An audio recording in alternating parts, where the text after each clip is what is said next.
BJP ಅವರಿಗೆ ವಿರೋಧ ಪಕ್ಷದಲ್ಲಿರ್ತಕ್ಕಂಥ ಇವತ್ತಿನ ಶಾಸಕರಾಗಲಿ ಇವತ್ತಿನ ಮುಖಂಡರಿಗೆ ಅವರಿಗೆ ನೆನಪಿನ ಶಕ್ತಿ ಭಾಳ ಕಡಿಮೆ ಇದೆ. ಸ್ವಲ್ಪ ಮೆಲುಕು ಹಾಕಬೇಕು. ಅವರು 5 ವರ್ಷ ಅವಧಿಯಲ್ಲಿರ್ತಕ್ಕಂಥ ಸಂದರ್ಭದಲ್ಲಿ ಈ ರಾಜ್ಯದಲ್ಲಿ ಯುವಕರಿಗೆ ನಿರುದ್ಯೋಗ ತಾಂಡವಾಡ್ತಕ್ಕಂಥ ಸಂದರ್ಭದಲ್ಲಿ ಎಷ್ಟು ಯುವಕರಿಗೆ ನೌಕರಿಗಳನ್ನು ಕೊಟ್ಟರು ಅಂತಕ್ಕಂಥದ್ದು ಅವಲೋಕನ ಮಾಡ್ಕೋಬೇಕು. ನಾನು ಒಂದೇ ಮಾತು ಕೇಳ್ತೇನೆ ಅವ್ರಿಗೆ. 2014 ಪೂರ್ವದಲ್ಲಿ ಕೇಂದ್ರದ ಮೇಲೆ ಸಾಲ ಎಷ್ಟಿತ್ತು ಒಟ್ಟು? 2014 ಪೂರ್ವದಲ್ಲಿ ಮನಮೋಹನ್ ಸಿಂಗ್ ಅವರು ಬಿಟ್ಟು ಹೋಗ್ತಕ್ಕಂಥ ಸಂದರ್ಭದಲ್ಲಿ ಸರ್ಕಾರದ ಒಟ್ಟು ಸಾಲ ಎಷ್ಟಿತ್ತು? ಇವತ್ತು 11 ವರ್ಷದಲ್ಲಿ ಕೇಂದ್ರ ಸರ್ಕಾರ ಸಾಲ ಎಷ್ಟು ಮಾಡಿದೆ? ಅದ್ರ ಬಗ್ಗೆ ಒಂದು ಸ್ವಲ್ಪ ಅವ್ರು ಅವಲೋಕನ ಮಾಡ್ಕೊಂಡು ಈ ಅಧಿವೇಶನದಲ್ಲಿ ಅವ್ರು ಉತ್ತರ ಕೊಟ್ಟರೆ ಅದಕ್ಕೆ ಅವರು ಜಾಣ್ಮೆ ಎದ್ದು ತೋರಿಸಿದಂಗೆ ಆಗುತ್ತೆ. ಅಂದರೆ ನಿಮ್ಮದು ಸರ್ಕಾರ ಆಡಳಿತ ವೈಫಲ್ಯ ಮುಚ್ಚೋಡಕ್ಕೆ ಕೇಂದ್ರ ಮೇಲೆ ವೋಟ್ ಮಾಡ್ತಾ ಇದ್ದಾರೆ ಅಂತ ಆರೋಪ ಮಾಡ್ತಾ ಇದ್ದಾರೆ ಸರ್. ಯಾರು ಯಾರು ಆರ್ ಅಶೋಕನ ಹೇಳ್ತಾರೆ ಆರೋಪ ಆರೋಪ ಆರೋಪ ತಮ್ಮದ ಅಭಿವೃದ್ಧಿ ಏನೂ ಇಲ್ಲ, ಇಲ್ಲಿ ಕುಂಠಿತ ಆಗ್ತಾ ಇದೆ, ಬಿಟ್ಟು ಇವರು ಬಿಜೆಪಿ ಕಡೆ ವೋಟ್ ಮಾಡ್ತಾರೆ, ಕಾಂಗ್ರೆಸ್ ಇದೇ ಚಾಳಿ ಅಂತ ಹೇಳ್ತಾ ಇದ್ದಾರೆ. ನಾನು ಕೇಳತ್ತೀನಿ, ಈಗೇನು ಕೇಳತ್ತೀನಿ. 14 ಪೂರ್ವಕ್ಕಿಂತ ಸಾಲ ಇಟ್ಟಿತ್ತು, 14 ನಂತರ ಸಾಲ ಎಟ್ಟಾಗಿದೆ, ಇದನ್ನಷ್ಟೇ ಕೊಡ್ಲಿ ಅವರು.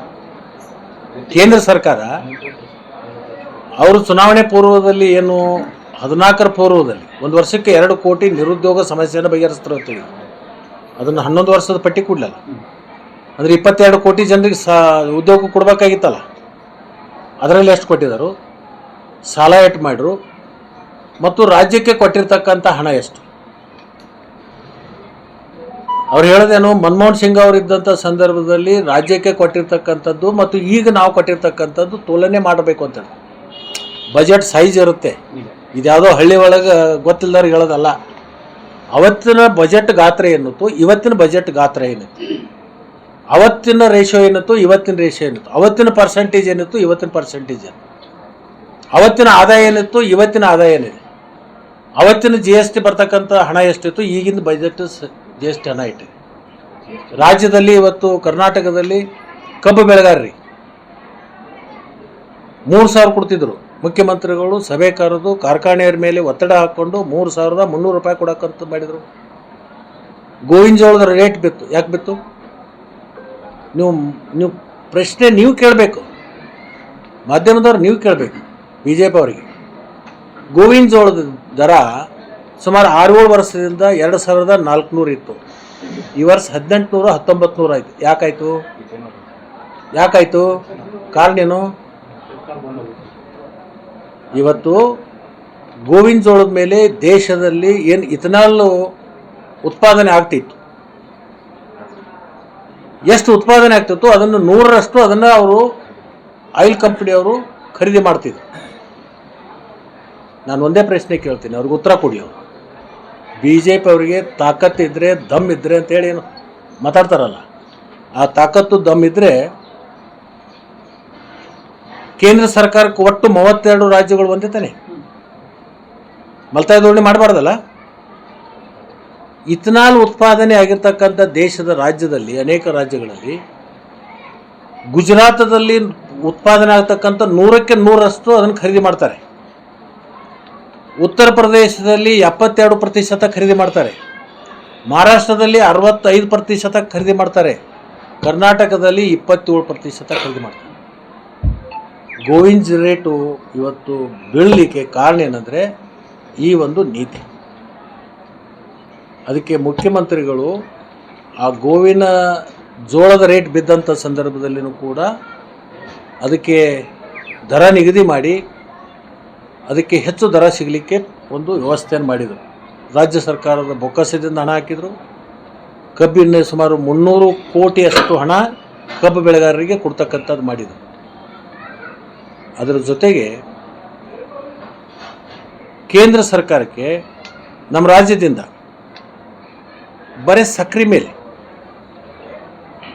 5% ನಾವು GST ಕಟ್ತೀವಿ. ಸಕ್ಕರೆ ಮೇಲೆ ನಮ್ಮ ರಾಜ್ಯದಿಂದ GST ಎಷ್ಟು ಹೋಗುತ್ತೆ? ಬರೀ ಕಬ್ಬಿನ ಗುತ್ತಿಗೆದಾರರು ಕೂಡ ನಿಮ್ಮ ರಾಜ್ಯ ಸರ್ಕಾರ ಗುತ್ತಿಗೆದಾರರು ಕೇಳ ಗುತ್ತಿಗೆದಾರರು ಸ್ಟ್ರೈಕ್ ಮಾಡ್ತಕ್ಕಂಥದ್ದು ನ್ಯಾಯಸಮ್ಮತವಾಗಿ ಸ್ಟ್ರೈಕ್. ಪಾಪ 4 ವರ್ಷ 5 ವರ್ಷದಿಂದ ಅವರಿಗೆ ಹಣ ಪಾವತಿ ಆಗದೇ ಇರೋದರಿಂದ ಭಾಳಷ್ಟು ಸಂಕಷ್ಟದಲ್ಲಿದ್ದಾರೆ. ಉಪಮುಖ್ಯಮಂತ್ರಿಗಳು ಅವ್ರಿಗೆ ಹೋಗಿ ಶಾಂತವನ್ನ ಹೇಳಿದ್ದಾರೆ. ನಿಮ್ಮದು ಎಲ್ಲವನ್ನು ನಾವು 2 ವರ್ಷದಲ್ಲಿ ಕ್ಲಿಯರ್ ಮಾಡ್ತೀವಿ ಅಂತ ಹೇಳಿದರು. ಬೊಮ್ಮಾಯಿ ಅವರು ಬಿಟ್ಟು ಹೋಗುವಾಗ 32,000 ಕೋಟಿ ರೂಪಾಯಿ ಬಾಕಿ ಬಿಟ್ಟು ಎಷ್ಟು ಯಾರು ಮಾಡಿದ್ದು? ಬೊಮ್ಮಾಯಿ ಅವರು ನೀವು ಹೇಳ್ತಾ ಇದ್ದೀರಿ ಅದನ್ನೇ ಹೇಳಕತ್ತೀನಿ. 32,000 ಕೋಟಿ ಅವರು ಮಾಡಿರೋ ಸಾಲ ಬಾಕಿ ಈಗ ನಾವು ಕೊಡ್ತಾಯಿದ್ವಿ. ಹೊಸ ಹೆಚ್ಚು ಕಾರ್ಯಕ್ರಮ ತೊಗೊಳ್ಳದೇ ಇರೋದು ಕಾರಣ ಏನಂತಂದರೆ ಹಳೆ ಬಾಕಿಗಳನ್ನು ಪಾವತಿ ಆದಮೇಲೆ ಹೊಸ ತೊಗೋಬೇಕಂತೇಳಿ ನಮ್ಮದು ವರ್ಕ್ಸ್ ಫ್ಲೋ ಮಾಡ್ತಾಯಿದ್ವಿ. ರಾಜ್ಯದಲ್ಲಿ ಗುತ್ತಿಗೆ ಆದವರು ಯಾವ ಕೆಲಸ ಮಾಡ್ತಾ ಇಲ್ಲ, ಏನೂ ಇಲ್ಲ, ಎಲ್ಲ ಅರ್ಧಕ್ಕಿಂತ ಮಟ್ಟಗೊಂಡಿವೆ. ನಿಜ ರೀ, ನಾನು ಒಪ್ಪುತ್ತನಲ್ಲ. ಅವ್ರ ಬೇಡಿಕೆ ಸರಿ ಇದೆ, ಅವ್ರ ನ್ಯಾಯಸಮ್ಮತವಾಗಿ 4-5 ವರ್ಷ ಕೈಲಿಂದ ದುಡ್ಡು ಹಾಕಿ ಪಾಪ ಅವ್ರು ಹೆಂಗೆ ತಡೆಯೋಕ್ಕಾಗುತ್ತೆ. ಅದಕ್ಕೆ ಅವ್ರದ್ದು ನಾವು ಹೊಸ ಕಾರ್ಯಕ್ರಮಗಳನ್ನ ಹೆಚ್ಚು ತೊಗೊಳ್ಳಾರ್ದೇ ಹಳಿ ಬಾಕಿಯನ್ನು ಪೂರ್ಣ ಮುಗಿಸ್ಬೇಕು ಅಂತಕ್ಕಂಥ ವಿಚಾರ ಇಟ್ಕೊಂಡೇ ಇವತ್ತು ಅನೇಕ 32,000 ಕೋಟಿಯಲ್ಲಿ 2 ವರ್ಷದಲ್ಲಿ ಸಂಪೂರ್ಣ ಅದನ್ನು ಮುಗಿಸ್ತೀವಿ ಅಂತಲೇ ಹೇಳಿದ್ದಾರೆ.